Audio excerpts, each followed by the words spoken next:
All right, if you have a Bible, Genesis 14. You're going to kind of be there for a while, but this is going to be for the VBC Bible Institute and podcast, and obviously for our Wednesday evening service. So, I don't know what you know that we've been doing or don't know what we've been doing, but we're in the book of Genesis in our course for Journey Through the Bible, which started 10 years ago, and we're all the way into Genesis 14. We're making such great progress, right? No, because what happened is really when I came up with the idea, I really thought, okay, I could use Wednesday nights or Sunday school for that.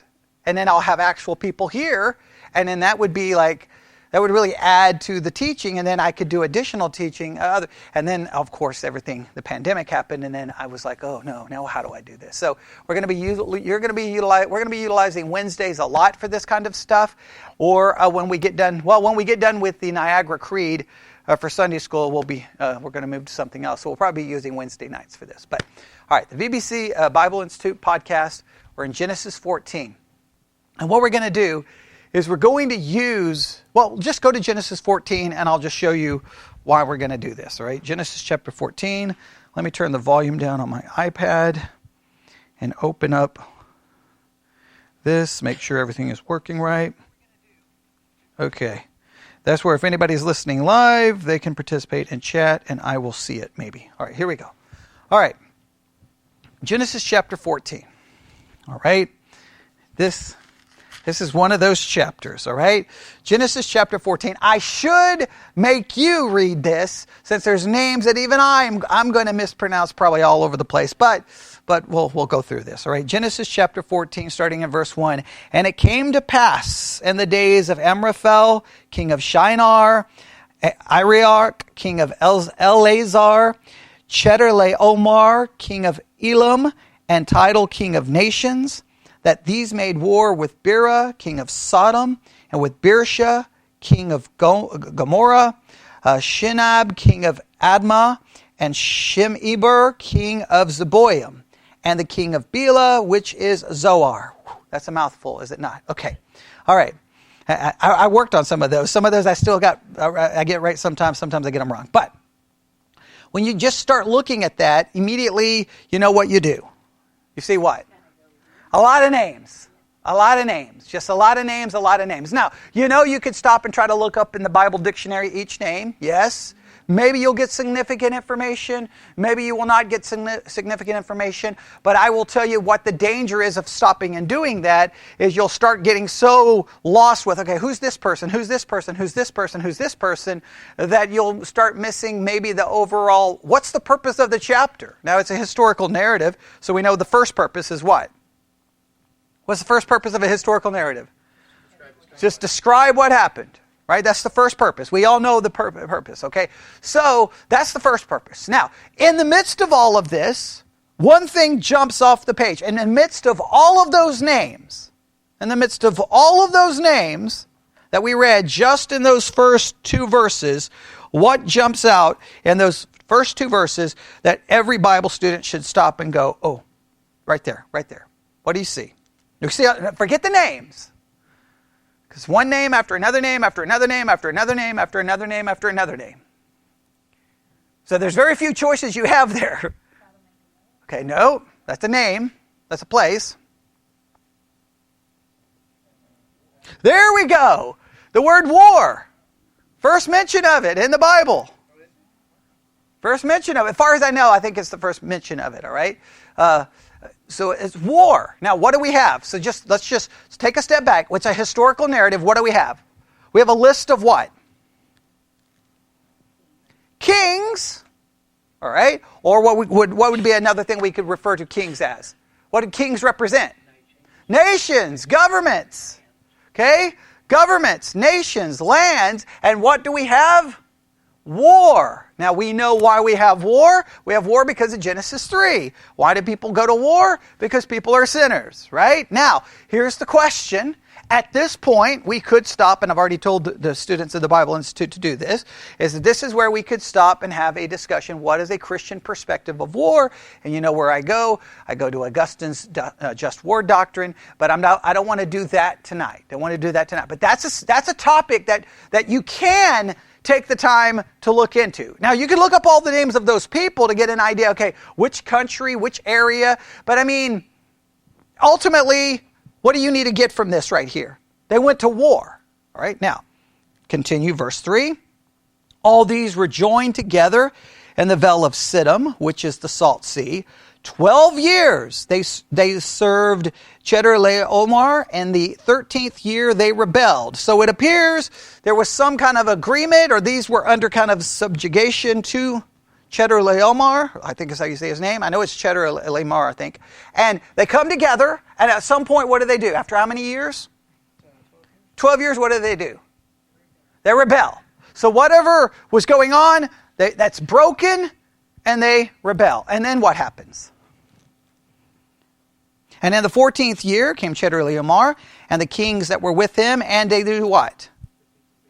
They smote the Rephaims in Asheroth, Karnaim, and the Zumans, and Ham, and Emans, and Sheva, Kiriathaim. All right? And the Horites, and their Mount Seir, and unto El Paran, which is by the wilderness. All right? So what do you have continuing? War. Fighting. People, when they smote or attack, then we know what comes with all of that. What comes with war? Death and destruction. All right, we see that. Now again, lots of names, lots of places. You can try to look all of them up, but the emphasis here would be on war. Let's continue. And you could ask yourself, why would God, with the inspiration of the Holy Spirit, want this included? Now, of course, I think war would be a major subject, right? But why else? Why else is this here? Let's continue, right? So we get the Horites, Mount Seir, Elpharon, which is by the wilderness. They returned and came to Emishpat, which is Kadesh, and smote all the country of the Amalekites, and also the Amorites that dwelt in Hazezon Tamar. And they went out, and there went out the king of Sodom, and the king of Gomorrah, and the king of Admah, and the king of Zeboim, and the king of Bela, the same as Zoar, and they joined battle with them in the Vale of Siddim. So just think, going through those verses, what are the words used that describes conflict? Go through there and find each place where. The first one is where? What verse? Okay, chapter 14, verse 2 is the word war. Everybody see that? Okay, where's the next one?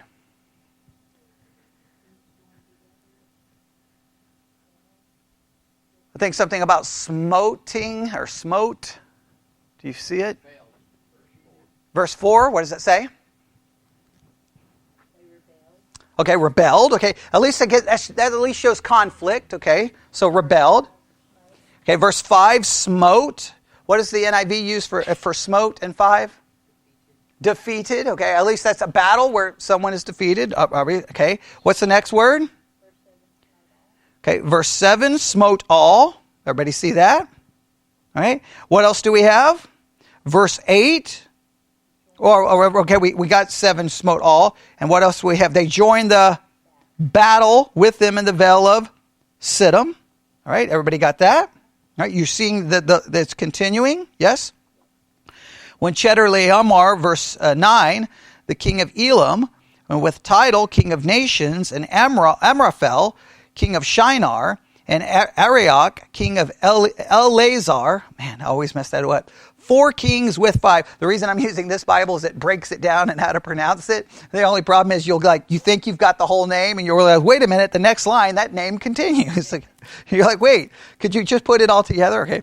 And the Vale of Siddim was full of slime pits, and the kings of Sodom and Gomorrah fled, and what? Fell there. Okay. What does that indicate? Death. That's verse 10. How does the NIV have that?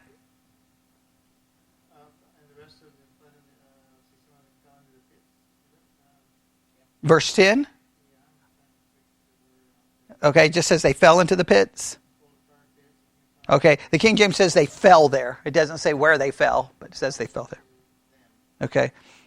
Okay, so they fell into the slime pits according to the NIV. And they did what? They that remain fled to the mountains. So just think of the words you're getting. War, right? battle, smote, defeated, rebelled, fell, possibly into slime pits, okay? You get death, destruction, you've got violence, all right? Now, it's easy to overlook that because what? You've got all of these names, and you're like, okay, wait, who's this person? And just think, if you stopped and looked up each person, it would cause you to probably overlook the fact of what? The violence is occurring. Now, again, I want to stress that even though the text does not state it, just think, Genesis 6, everything was supposedly what?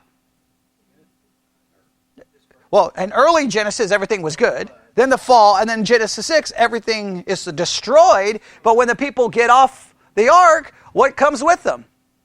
Sin. Why? Because wherever people are, sin comes with them, right? And so even if you wipe if you wipe everyone off the earth, as long as one or two people are around, in fact, if two people are around, what are they going to produce? Sinful people. They're sinful. So this is just sin showing itself. I just want you to, even though the text doesn't have to tell you it's sin, the text tells you it's sin by just reading it from Genesis 3 and following. Yes?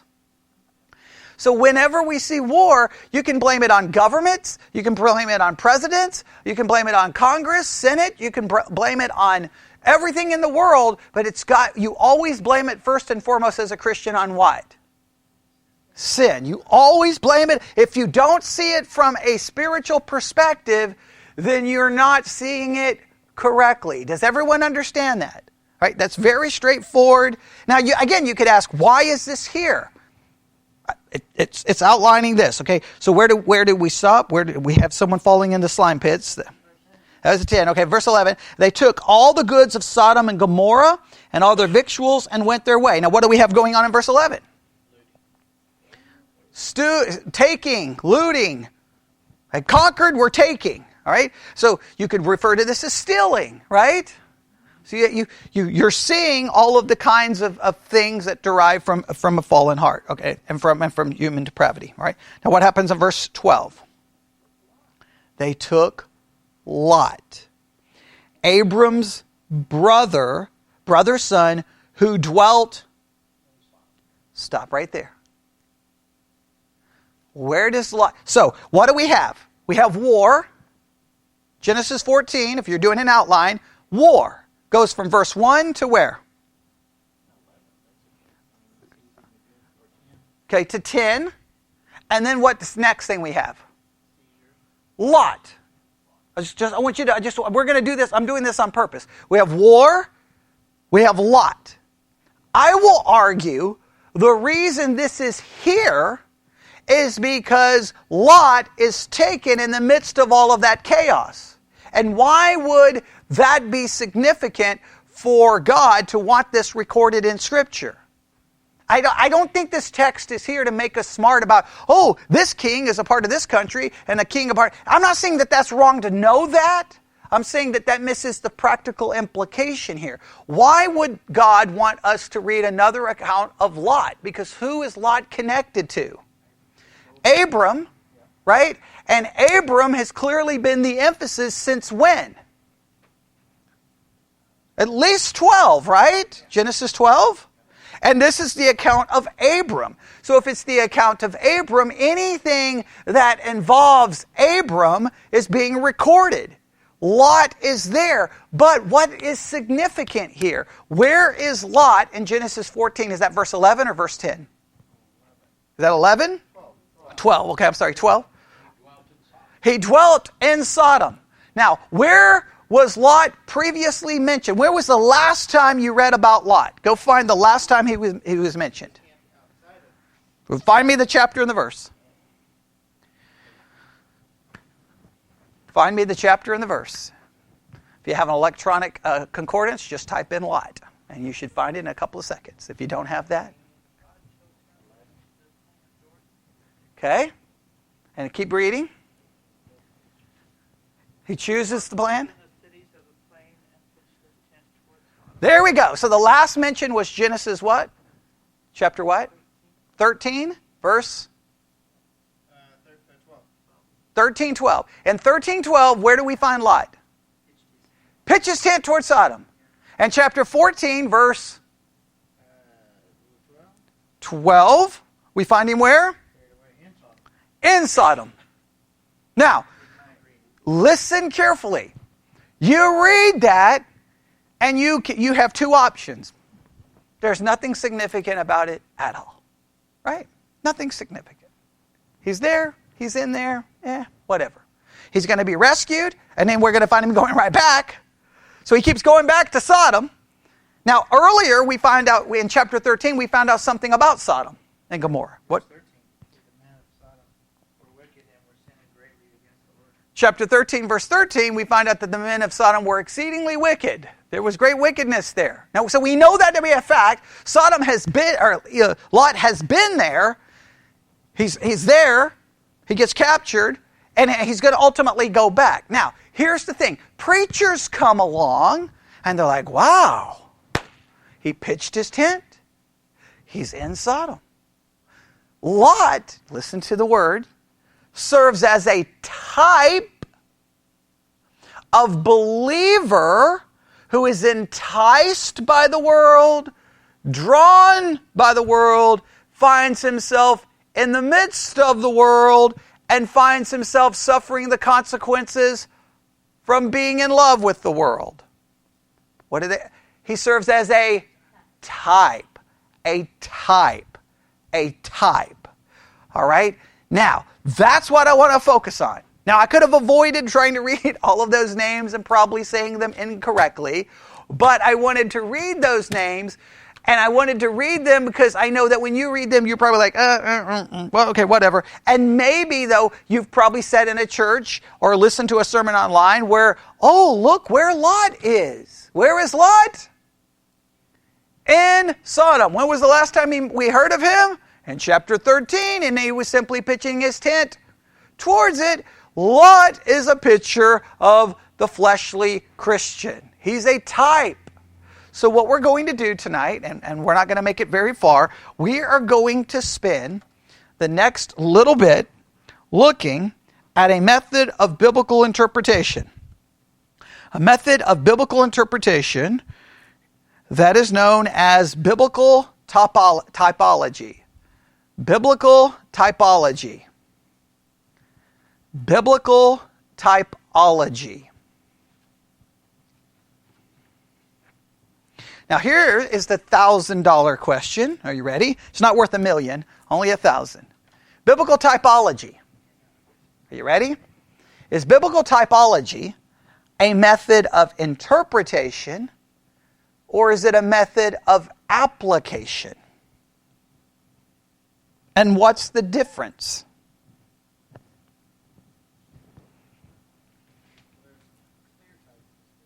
We're not talking about types.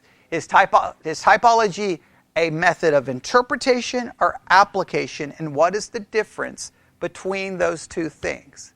Is it a method of interpretation or a method of application? All right. Some say it's a method of interpretation. Okay. If it's a method of interpretation, what does that? Okay. So let's say typology is a method of interpretation.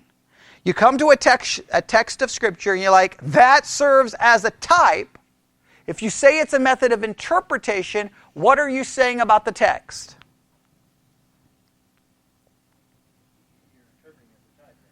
You are claiming that the purpose of that text, that the correct interpretation of that text is the type.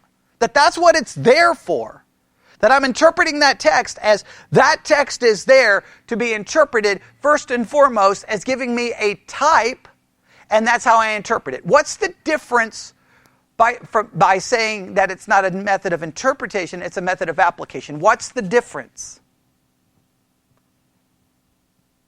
What's the difference between interpretation and application?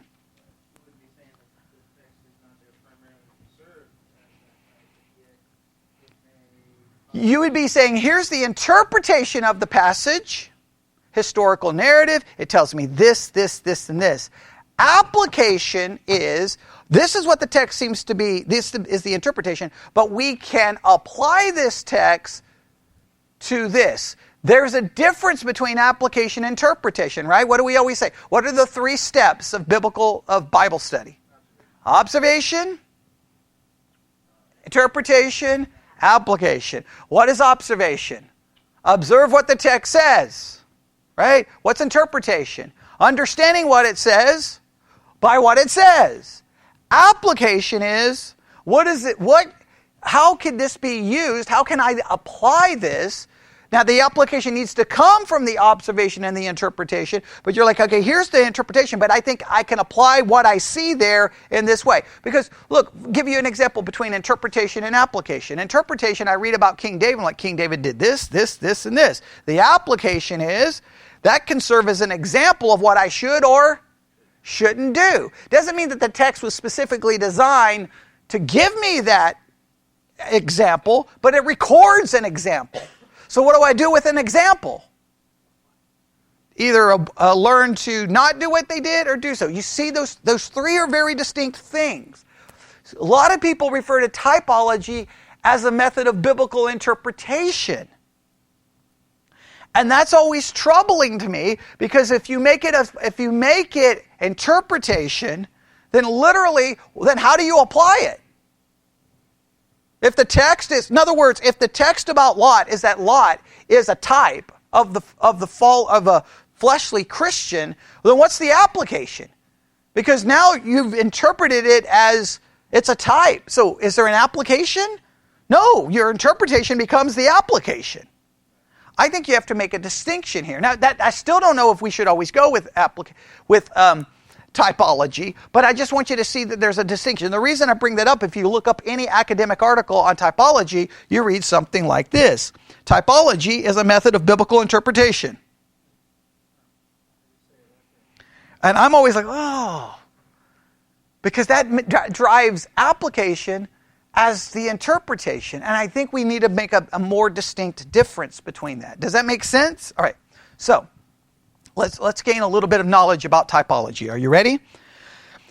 Typology is a method of biblical interpretation, that's their words, whereby an element found in the Old Testament is seen to prefigure one found in the New Testament. Did everybody hear that? Typology is a method of biblical interpretation where an element found in the Old Testament is seen to prefigure one found in the New Testament.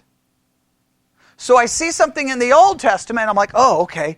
All right, that prefigures something I find in the New Testament. In other words, they would argue in the New Testament, do we have things about carnal, they would say carnal, now some people reject that there's carnal Christians, but the 1 Corinthians 3 seems to include that Paul refers to the people at Corinth as carnal. Well, they're carnal. All right. Does Lot prefigure carnal Christians? Well, 1 Peter seems to imply that Lot was what? Righteous. He's righteous, but he ends up in Sodom, end up almost dying. Okay, it prefigures it. Now, does it or doesn't it? Now, to say it prefigures it, that would make an argument that what? That's the purpose of Lot. Lot was put there in the Bible. I interpret Lot simply as prefiguring this reality we're going to study in the New Testament. Now, saying I can apply him in some ways is very different than interpreting it that way. Do you see that distinction? I've really tried to drive this point home, right? The initial one, so in the Old Testament, the initial one is called the type. All right? And the fulfillment is designated as what? Does anybody know? So in the Old Testament, the thing is found as the type. The fulfillment is known as what? A-N-T-I-T-Y-P-E.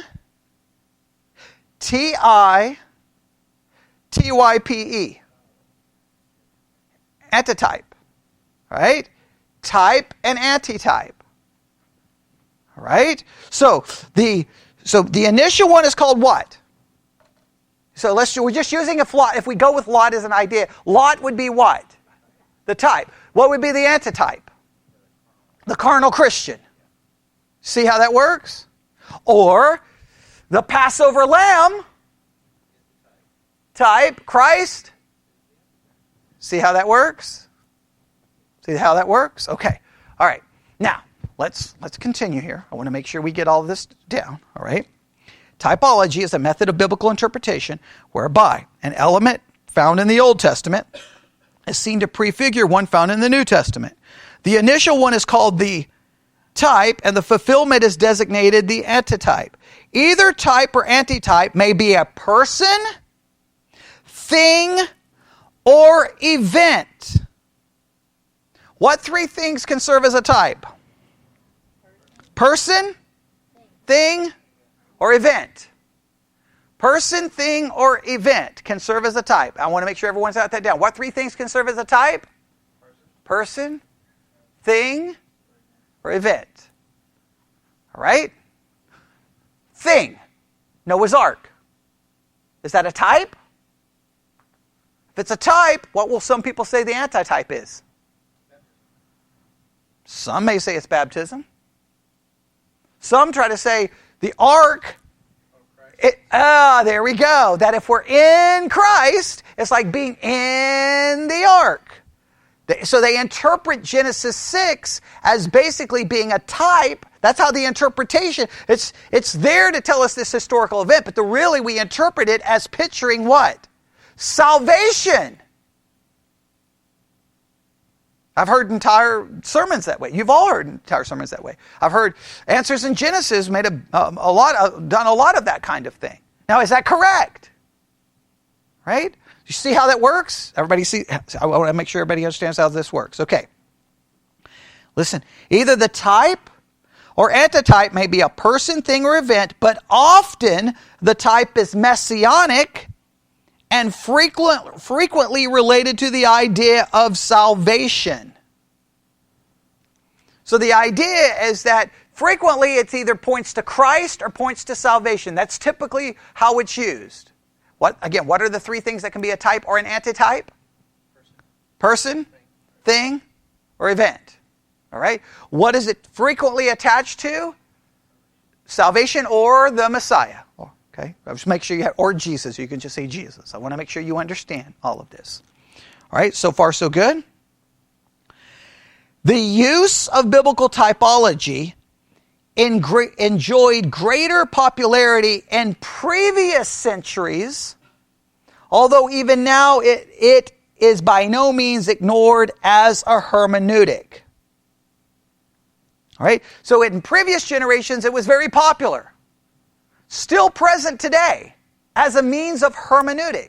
So whenever you go there going, hey, there's the type, there's the antitype, or there's the picture, the minute you start going in that direction, remember, you're using a hermeneutical method. Now, the problem is, a lot of times the average Christian using the hermeneutical method has no clue what they're doing. I hate to use this illustration, but it's like a kid picking up a gun, not knowing what to do with it. Right? Bad things can happen. Well, bad things can happen because again, the average Christian who starts doing this, they just hear a little bit about typology and they're like, oh, okay. And then they just go crazy. Type, antitype, and you'll slow down. What are you doing? Some preachers seem to go crazy with it. Now, why do you think preachers love it?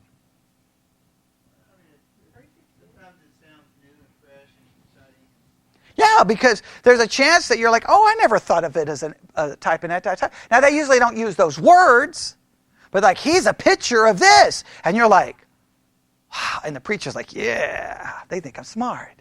They probably got it from a commentary, but that's okay. Right? Don't bring the commentary to the pulpit to tell everyone where you stole it from, but that's okay. Yeah, you know how, look at the table. Okay, you know I bring every book I ever reference. Okay, all right, because and that's the reason, because I don't want to do that. But you get these ideas. Again, one of the schools I went to, Harold Camping. I mean, he lost his absolute mind and went crazy. But before he went crazy, that was one of his major types of. That's the way he taught us in that Bible school. It was typology. Everything was a type. And it sounded amazing. You'd be just like, whoa. Okay, wait, I didn't see that. Okay, all right, how does that apply to the, oh, wow, this is, and you think, whoa. And then if you taught it almost, no matter what the crowd was, if you taught it, almost everybody would be like, I've never seen anything like that. And you're like, whoa, yeah, woohoo, that's good stuff. No, it makes you feel good. It makes you feel good. But then the question is that correct? Is it accurate? So, and again, pastors have, I always try to at least understand why pastors are motivated to do something, because you want people to pay attention. You want that kind of feedback. But sometimes that motivates you to handle the text maybe in a way that's not completely accurate. All right? So everybody understands so far about typology. All right. Typological interpretation is specifically the interpretation of the Old Testament based on the fundamental theological unity of the two testaments, whereby something in the Old shadows, prefigures something in the New. All right? So typological interpretation is specifically the interpretation of the Old Testament. So typically, where's typology used? In the Old, because why is it between the Old and the New? Because the Old contains the type, the New Testament, the antitype. The Old Testament contains the shadow. The New Testament gives us the reality. Is that you understand? So that it's an argument believing that the two testaments are unified. That they're unified, that they work together. All right. Now, not all Christians believe that, right? Diane was in a Church of Christ church. What do they believe about the Old Testament? They almost dismissed the whole thing entirely, right? Just forget it. Okay, not ever. So there's those who pretty much reject that. I'm not saying every Church of Christ does that, but I'm saying it's a pretty common thing. Hence, what is interpreted in the Old is not foreign or peculiar or hidden, but arises naturally out of the text due to the relationship of the two testaments. So you got to listen to this. Typology assumes that what's there in the Old Testament, it's not that it's really hidden, that it was supposed to be there. Now, my argument was, anybody reading the Old Testament at that time, would they have had a clue? I'm arguing that if typology is true, you have to acknowledge it was hidden. Nobody would have understood that. Right? Nobody would have said, "Oh, that's a picture. That's a picture of." They wouldn't have known any. They wouldn't have had any basis of fulfilling it. I will argue it's hidden until you read the New Testament. But you see the danger there. So for thousands of years, the people it was written to would never know. Exactly. So the original audience would have been like, they never would have interpreted it that way. In other words, if you would have went to anyone back at that time going, "Oh, do you know that's the type and that's the antitype?" They'd have been like, they wouldn't have said, "What are you smoking?" They may be, "What were you been drinking?" Because they wouldn't know what you're talking about. So that means, wait a minute. That from an interpretive perspective, you see why I get a little bothered here? Well, wait a minute. If the only way this shows up is after I read the New Testament,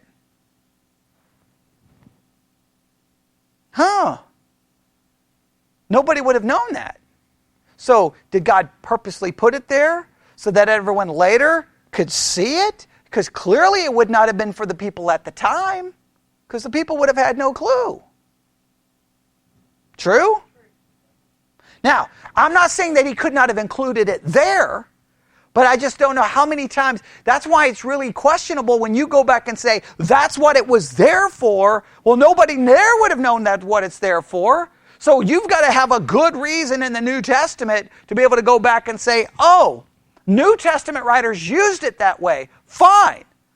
But don't say that was originally the original intent, because nobody would have ever caught on. So you see, we've got to at least consider that, because that begins to destroy interpreting the Old Testament in what way? Historical, verbal interpretation. Because now I'm not going with the historical context. I'm not even going with the words. I'm like, oh, those words really just describe an event, a person, a thing that's really supposed to point to this. But I'm completely removing it from the people who originally received it. Does that make sense? I think you have to first foremost always do what with the text? Right. So historically, when we read Genesis 14, for those people, what would it have been telling them? It probably would have been telling them events related to whom? Father Abraham, right? Because Abraham was very important to Israel, right? That would have been its main purpose. I don't know if it had been there. Look at Lot. He serves as a picture of this, and I don't know that. Now, I'm not saying that you can't apply. You see the difference between interpretation and application? Interpretation, historical narrative. Is there can I learn some lessons from Lot? Obviously, we can learn some lessons, because Lot would serve as what? Example, right? Example, right? That's an application. You see why I'm trying to draw a distinction between interpretation and application? I'm trying to draw that distinction, okay? Melchizedek is right around the corner. Yeah, Melchizedek is in chapter 14. Yeah, so, which well, I don't know if we're not going to get there now, but at some point we'll get there, all right? What's the motivation? Now, I've given you the pastoral motivation for typology because I think pastors love this kind of stuff because I can preach this in a different way. This is what they offer. You ready? The study of types, particularly types of Christ, is motivated by a number of factors related to the New Testament use of the Old Testament. First, the authors of various New Testament books use the Old Testament as a source of pictures pointing forward to Jesus. Now, that is true. There are New Testament writers, many cases, use the Old Testament to point to Jesus. Now, what can we always say when New Testament writers do that? We can draw the conclusion that we can see it that way. Now, remember when I think was it in early part of Romans, we talked about all of the different ways New Testament writers use the Old Testament. Remember we went through that long hermeneutical study? It was, man, I would have to go back and look at all the sermons I did. I spent weeks on that. And remember how times it's very confusing? You're like, wait. They use it and you're like, and you go back and you're like, because sometimes they use it in a way that almost destroys the historical, verbal kind of hermeneutic, right? It's like, it's not, and I don't see, they think we rip it out of its historical context, its verbal context. I don't know what they're doing. Here's what I will always say. Just because they do it doesn't mean I turn around and can do the same thing, because what's the difference between me and them? They were writing under the inspiration of the Holy Spirit. So who directed them? God. Guess what I'm doing? I just got the Old Testament. I got to be careful what I start doing. If a New Testament writer uses it a certain way, what can I say? They're using it correctly. Okay? That's what I can say. I'm not going to try to derive a new hermeneutical method based off what they're doing. The historical, grammatical, I keep saying verbal, historical grammatical method, you get the idea, verbal, the words. The historical grammatical method is where we typically go. All right. Now, so they say that that's one of the motivations. They give you a couple of examples. All right. Look at quickly. One of you look up Galatians 4, verse 21 to 23. Someone else look up 1 Corinthians 10, 1 through 6. So who's got Galatians 4, 21 through follow? Okay, he's got 1 Corinthians 10. Who's got Galatians 4? Someone got Galatians 4? Yeah. You got Galatians 4? All right.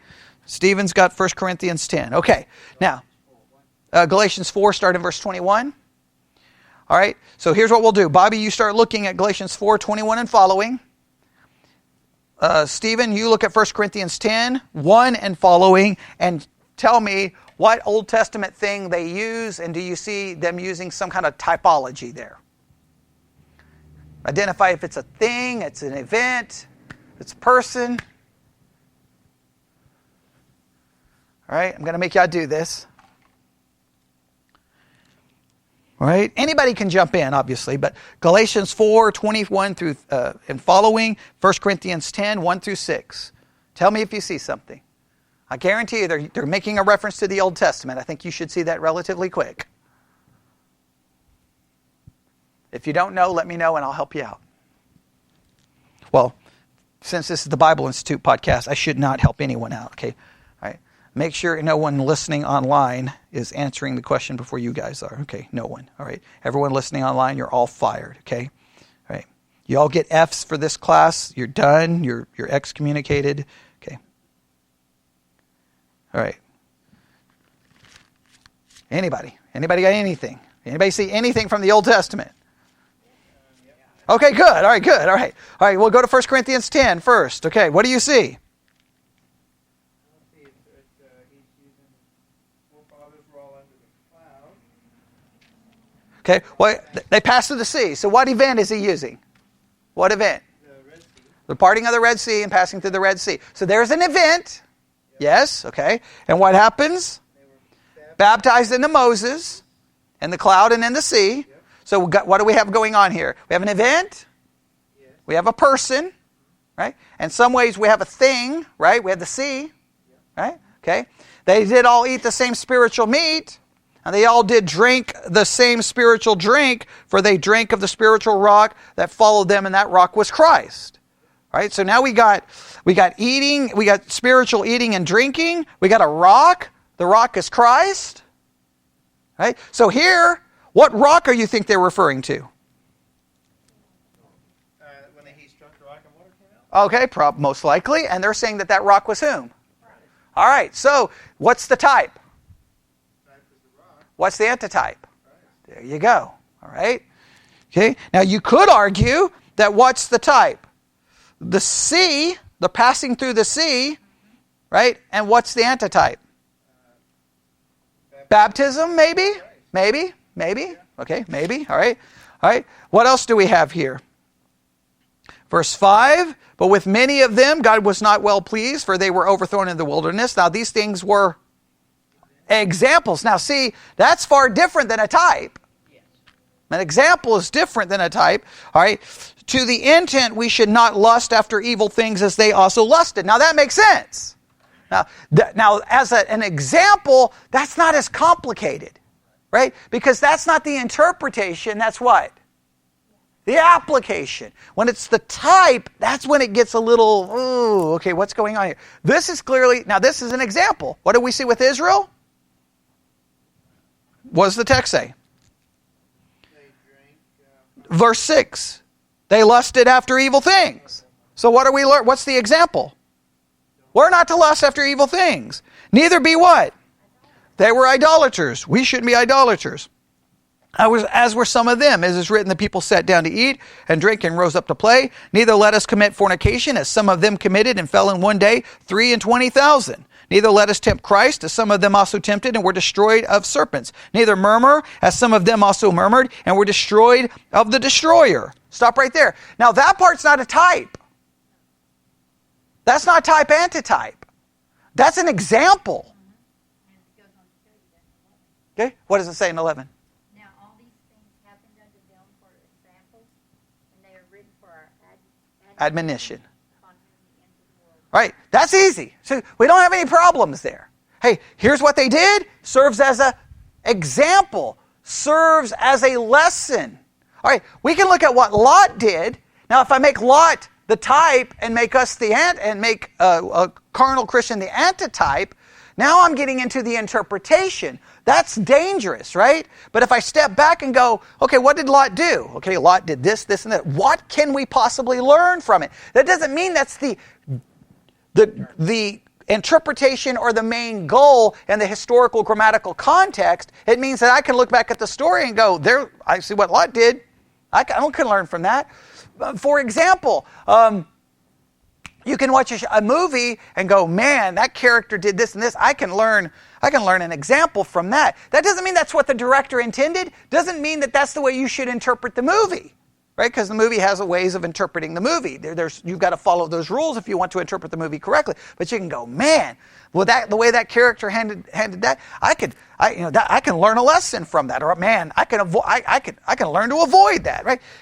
All day long. That's an example. That's okay. That's easy to do because you're not in any danger of doing what? Of misrepresenting the text. Exactly. All right. Do you see that? All right. There's 1 Corinthians. What was the one in Galatians? What chapter was it? I can't remember. 4. Chapter 4. Okay. What do we have in Galatians 4? Now this one becomes far more, I think, a little bit more difficult, right? You got a lot going on here in Galatians 4. And we're going to run out of time. Yeah, starting in verse 21. Okay, Galatians 4:21, let's just work through it. Okay, everybody ready? Tell me ye that desire to be under the law, do you not hear the law? For it is written that Abram had 2 sons, the one by a bondmaid, the other by a free woman. But he who was of the bondwoman was born after the flesh, but of the free woman was by promise. Which things are an allegory. An allegory. Stop right there. What is the Greek word for allegory there? Anybody know? Anybody want to look it up? Okay, do what? No, that's in the New Testament. It'll be... Okay. Okay. Figuratively, okay. That's a 4 what? What's the verse? 4:24? Okay, hang on. There we go. 4:24. Let me pull it up here. 4:24. All right.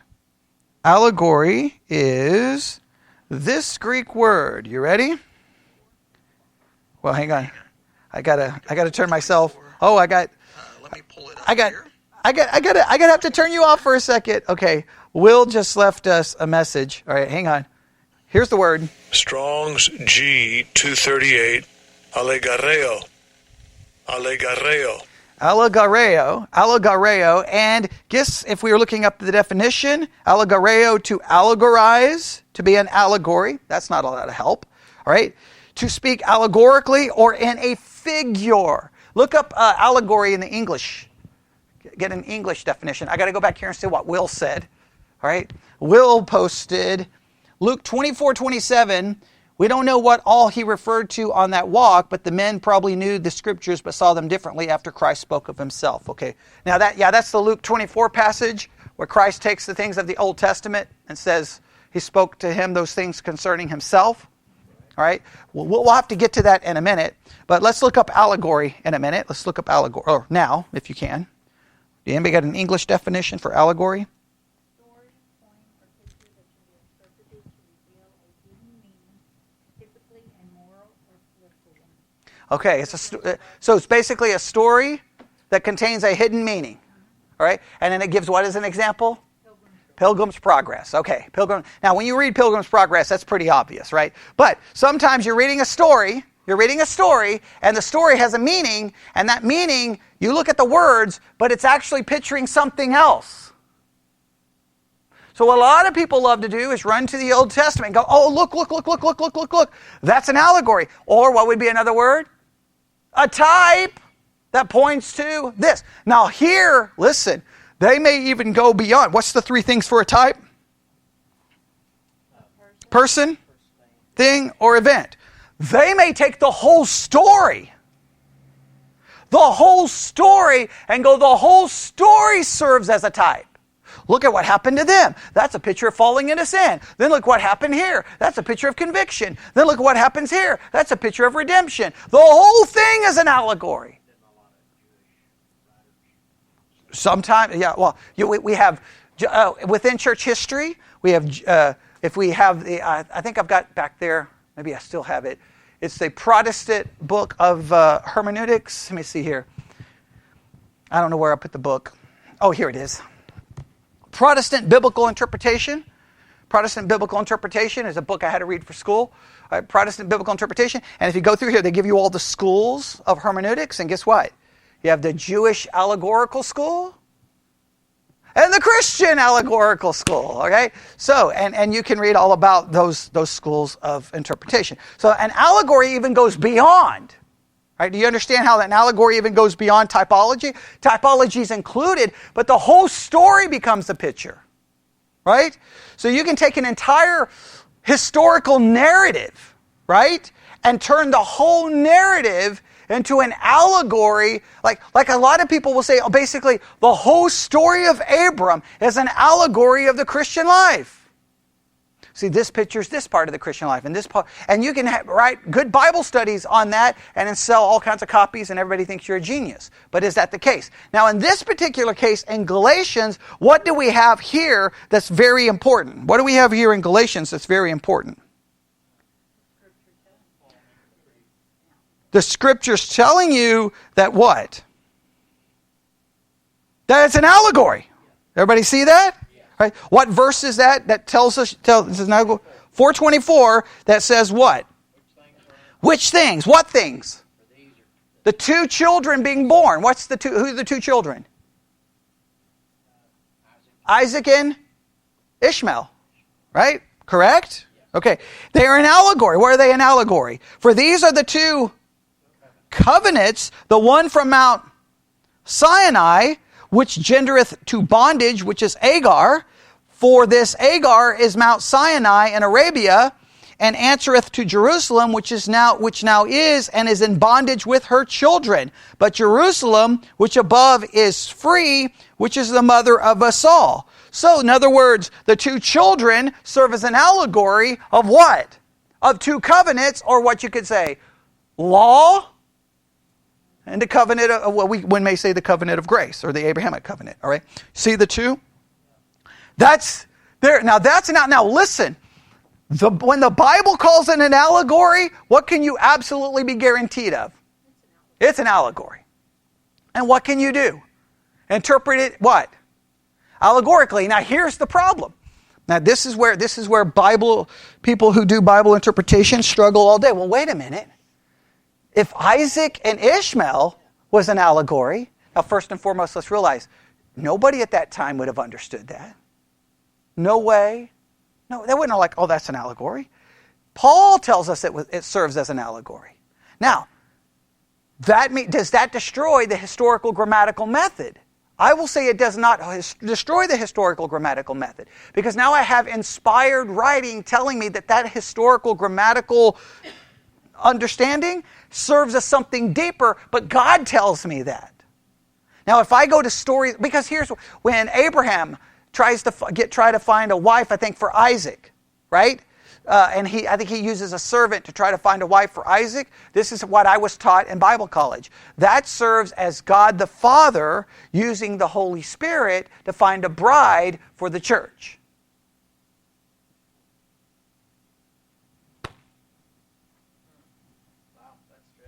Okay? Now, that may preach good. The only problem is, where in the New Testament do I find the allegory of that? I don't where am I told that? Now, you see that's the danger. Now, you got to even be careful what you do there. Now, that's saying something is a type and something's the antitype. Right? That now the bride for Isaac serves as the bride for Christ. You know, that becomes problematic. You see all the difficulties that arise from it. Okay. Oh, we did not get near as far as we wanted to. Okay. Or, well, as far as I wanted to. You may not care, but all right, here we go. All right. Okay. And they go on here. Okay. Classifications of types. All right. Here we go. There are three various kinds of types. All right. You ready? All right. Now, I've already told you that a type or antitype can be three things. What are the three things an antitype or a type can be? Person, event, or a thing. Everybody got that? Now, this what I'm giving you here is I want to give you the classification of types. The classification of types. There are various kinds of types presented in the Old Testament. I'm going to give you the chief ones, all right? Historical type, legal type, and prophetic type. Now, these are ones that are supported in the New Testament? Well, no, this is just what people claim that they are types. What's supported or not supported, we could argue. Okay? Historical, legal, and prophetic. There's probably more, but I didn't try to gather I didn't want this to turn into 18 years of typology, okay? Because I want to get back to Genesis 14. I just want you to see, hey, This is what happens when you get into all of this. See, you're just reading along Genesis and you don't think anything big's going on, but throughout the history of biblical interpretation, crazy stuff. People do all kinds of, well, that's a type, that's an antitype, that's this, that's that, that's this, that's this, that's that. And you're like, whoa, man, I'm just trying to figure out what's going on in the historical account. I'm trying to figure that out, and you've already jumped to 37 different types, all right? So we got historical, legal, and prophetic. All right, I'm going to give you the historical and we'll stop. You ready? Okay, because I know we had to stop late. I start late. I know we started late. Okay? I know it. I'm just going to declare that we started late, and if I say it, it makes it so, even though it's not so. Okay, but that's a whole different thing. I talked about that earlier today. If I bring a dog up here and I say, how many legs does a dog have? 4. If we call a tail a leg, how many legs does a dog have? Wrong. Calling a tail a leg doesn't make it a leg. Okay, so just saying something is so doesn't make it so, okay? Doesn't make it so, all right? That's a very important lesson you can teach your kids. Okay. I'm saying that illustration is wrong. If I say something is, it is. Okay, all right. Now, here we go. You ready? Historical types. People in the Old Testament frequently are seen to be types of Christ. For instance, Moses, who led God's people out of slavery in Egypt into the rest of the Promised Land, is clearly a type of God's Messiah. Clearly. Clearly. Okay. Well, the thing... now, okay, good. This is what we have to say. For it to be clearly a type, what is required for something to be clearly a type? The New Testament has to say this is a type of that. It shows that it's a fulfillment somehow. If the New Testament doesn't do that, can you use the word clearly a type? No. What can I clearly say? When I look at what Jesus Christ did for redeeming me, saving me, bringing me into heaven, can I look at what Moses did and see something similar? I would say yes. So if I'm preaching Moses, right, and I'm like, look at what Moses did, called by God, used by God to bring the people, Christ, now obviously is eternal God, but is within God's eternal will, is sent, takes on the place of a servant to redeem us and to deliver us. I can draw that similarity, but I got to be very careful to say that it's clearly a type because I got nothing to indicate it as a type. Right? Okay? Now, if I can find something that says it's clearly a type, now maybe there's a scripture there that says it's clearly a type that I'm missing, but I'm not immediately. Put it this way. I can't think of one at the top of my head. Someone may say, "Oh, wait a minute. What about this verse?" Okay, and I'm checking right now to make sure. Okay, figure someone would be saying, "Wait, there's a verse." Okay, let's continue. So Moses, who led God's people out of slavery in Egypt and into the rest of the Promised Land, is clearly a type of God's Messiah, who leads his people out of slavery to sin and to the rest of the new earth. A host of Old Testament characters can be seen in this manner to act as types of Christ. Are you ready? Adam. What's the significant thing about Adam? No. It's types. Does the New Testament connect Adam with Christ? Yes, it does. Now there you're getting somewhere, right? Where in what book? Romans, right? Remember we covered this, right? Okay, I'm like, come on, everybody in this church better. Okay, next week we start back in Romans 1:1, okay?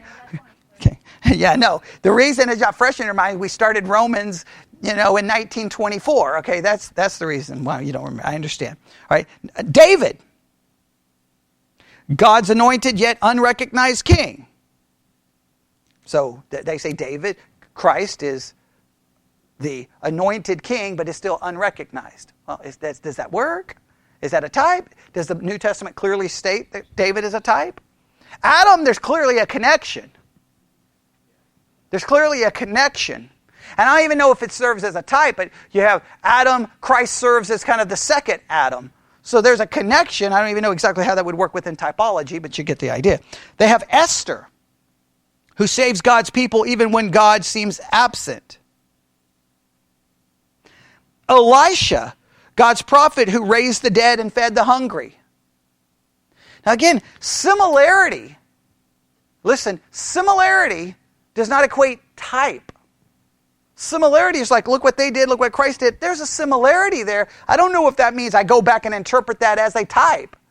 Can I point out the similarity? I can, but I've got to be very careful not to so focus on the similarity that I destroy what? The historical, grammatical understanding of what did that text mean to the people who read it at that time. I'm telling you, they weren't reading it going, oh, that's picturing Christ. They have no clue. In fact, even their understanding of the Messiah doesn't even fit some of this. When they thought of the Messiah, they thought of what? A conquering king coming to destroy their enemy, not a suffering servant. Right? If it had been that easy, all the people in Jerusalem wouldn't have been so confused. I mean, let's be honest, even the apostles were somewhat confused. They didn't quite understand. Right? So clearly the historical grammatical would not lead you to that. We may also include in this category some of the non-human characters of the biblical history. For example, the rock struck by Moses in sin, yet bringing forth streams of living water, or the temple in Jerusalem. So there's historical types. We'll have to stop right there. There's historical types. All right, so let's stop. What are some important things that we've learned tonight? You know what typology is. 3 things are said to be served as a type, or can be served as types and antitypes. What are they? Okay, say them again. People, things, and events. Remember, the type is what? The original thing, and the antitype is the fulfillment of it. Got that? Okay. All right. What's the most important thing? The most important distinction I've tried to make tonight? Application versus interpretation. If I see something as a type, and I'm like, oh, that kind of pictures that. If I'm applying it, going, you know what? I think there's an application we can kind of draw from that. That's okay, because what am I not arguing? I'm not arguing that the historical grammatical would give me that as the interpretation. I'm just saying there's an application here. When I look at Lot, I can't say that Lot is the type of the fleshly Christian or that Lot is the type and the antitype is the fleshly Christian. I can't say that. I can look at Lot's life and go, there's some lessons here. He did pitch his tent towards Sodom. And then in the next chapter, he's in Sodom. He gets rescued. And then the next time I see him, he's in the city gates, meaning most likely he'd become a leader in the city. And then the next thing you know, people are showing up trying to get him out, and he basically has to be drug out, and he loses his wife. And then the next thing you know, his kids are getting him drunk and engaging. Before it's all over, you're kind of like, what a mess. What a mess he got himself into. How did he get himself there?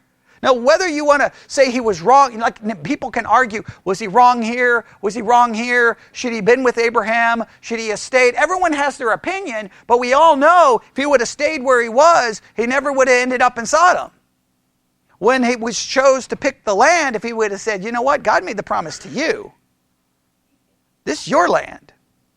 I'll go wherever you want me to go. He would have avoided. Well, who knows? Abraham may have still went the other direction. Who knows? Abraham may have said, I don't want anywhere near Sodom. Who knows? But the bottom line is, he ended up in trouble. That's a lesson to be learned. I'm not saying that that's the purpose of the story. And I know you got to be careful not to assign blame where blame is not assigned in the text. But I can learn from it. So it's all the matter in how you teach it. Does that make sense? And how you interpret it to make sure we do correctly. All right, there's typology. What we're going to do, we'll next time, maybe Sunday night, if everything works out Sunday night, because in one of the schools I went to, here's one of the textbooks, and one of the schools I went to, I think this was the first Bible school that I ever went to. I didn't realize at the time, because I'm bad at this, whenever my professors in any school would be teaching, I'd always be like, I always knew that they weren't teaching the stuff. They always taught the stuff like it was from them, and I'd always like, nah. So one time, it was like a Saturday, and I'm like, I was telling the guys in the Bible Institute, these lessons are coming from some book. So I went down to Divine Truth Bookstore in Papillion, Nebraska, and I kept looking, and I saw this book called Explore the Book by J. Sidlow Baxter. I picked it up and I'm like, here's our Bible Institute right here, okay? This is where it comes from. So I bought the book. So then I would sit in class going, he'd ask a question. I'm like, oh, I bet you this is the answer. And I looked really smart because no, why didn't you just tell me the book that it was from? That's sometimes pastors do that because I think it tries to cover up, like it's like an ego thing. I don't care if you know where I get it. I don't care, right? Because most likely you're never going to read the book anyway. I mean, who's going to read a book that thick? Me. That's about the only. Okay, right. So what we're going to do is we're going to use because in Genesis, I love this. This is Explore the Bible is basically a Bible survey of the whole Bible. And guess what? In the middle of Genesis, they have an entire section on typology. So for my survey of the Bible, guess where I decided to throw in typology? Genesis 14. I didn't even make it to the middle, but there. But you see what? So that's the reason we did that. All right. Any questions about typology? Right? Okay. Now we'll go through more examples because the person who's listening to us live, he sent me a good example in an email where he's struggling with some of these issues, and it's really good. It's about Joseph, and you look at Joseph, and you're like, okay, he was kind of his brethren turned against him. All these things happen, and then you look at all the things about, and you're like, that kind of serves as a picture of Christ. So he's like, so he was saying that looks really good. Yeah. Now the point is was that the historical grammatical purpose of Joseph? Does the New Testament ever attach Joseph to Christ? Don't know. So we can look at Joseph a couple of things. Is he an example? Absolutely. Does he kind of picture Christ? I don't know if that's what he's designed for, but if you see similarities, you can always point out the similarity. You just don't point out the similarity in a way that destroys the historical grammatical interpretation. That's what you have to be careful of. All right, let's pray. Lord God, we come before you this evening. Thank you for giving us an opportunity today to spend over an hour looking at your word and learning about a very important method in trying to interpret your word. I pray that we just always remain careful and alert, that we handle your word correctly, and that we do not mishandle your word. And through this kind of teaching, everyone here is protected, so they will not be tossed to and fro with every wind of doctrine, which is the very purpose of your church. We thank you for this opportunity, and we ask that you bless anyone who hears this, and we ask this in Jesus' name. And God's people said...